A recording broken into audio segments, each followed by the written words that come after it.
Today we're gonna live long and prosper.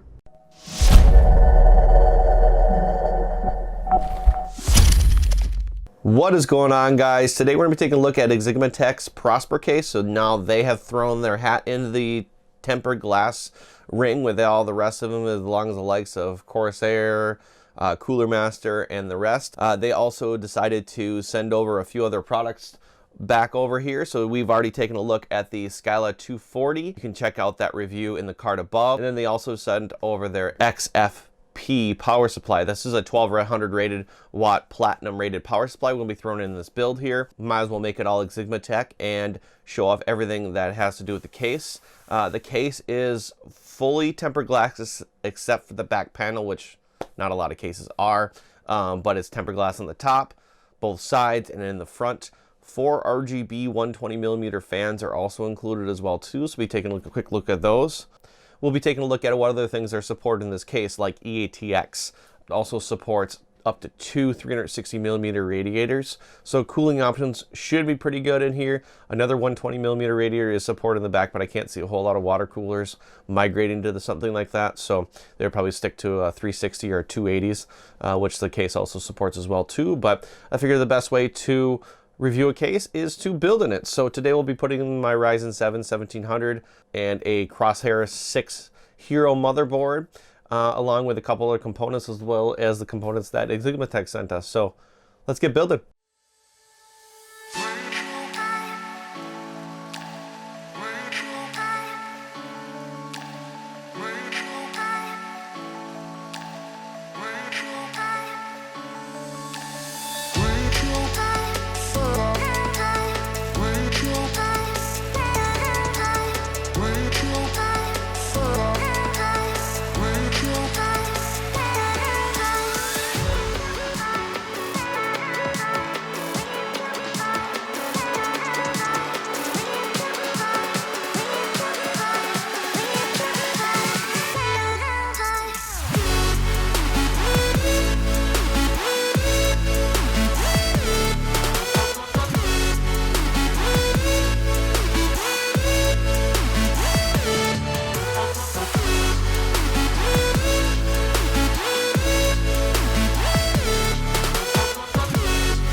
So yeah, this is a Corsair 570X RGB, Rosewell Cullinan, Andes Crystal competitor for sure.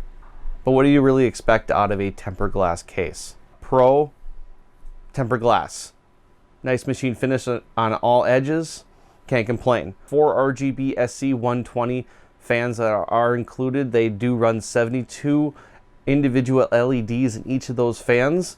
Pretty impressive on the fans themselves. I had one fan die out on me. That was one of the stock fans that was included. Xigmatek sent over 5 extra fans so that I could do this build as well too. So speaking of the fans, they are controlled through the integrated RGB controller. It's proprietary, so I'm not a fan of that. I actually had to hot glue splitters over so that I could split off enough connections for the fans. So the case has good ventilation going on. The front panel and the top panel both have some symmetry going on where it would let in a lot of air in from the side intakes. Moving on to some cons, the PCI brackets are soldered in, which means you actually have to bend them out of place. You can't put them back in when you're done if you decide to want to sell it or move your configuration around, get SLI, then not get SLI, or Crossfire for that matter. So the radiator support is lacking. I noticed in the front that you realistically don't have room for push-pull configuration like I have right now on the Skyla 240 with a 360mm radiator. You might with a 280mm radiator, but you're just not going to get it with a 360mm radiator. You're going to be just running one in push. The top radiator mount is also a little bit debatable. I noticed that there is maybe room for a 25mm radiator in the top because it's just there's not much room up there to support a 25mm radiator and a 25mm fan. It's just 50mm clearance is about all you're going to see. So lastly, the cable management is very much lacking. I had 8 120mm fans in there with RGB connections, so all those connections had to be wire managed. Very much lacking. I had to shove everything in the basement, so thank God that was there so that I could actually do that. I had to remove the 3.5-inch enclosure in there, so thank God that was removable to accommodate all the extra wires. So in short, the Xigmatek Prosper is an interesting case to say the least. It does check the RGB and tempered glass boxes for sure, but leaves a little bit to be desired in terms of wire management, rubber grommets, and other things like that that finish off the PC case. So with that said, I'm going to give it a 4 out of 5 flames. Please like and subscribe to this channel as it helps us massively. Please leave a comment in the comment section below, and I will get back to you. See you later, guys.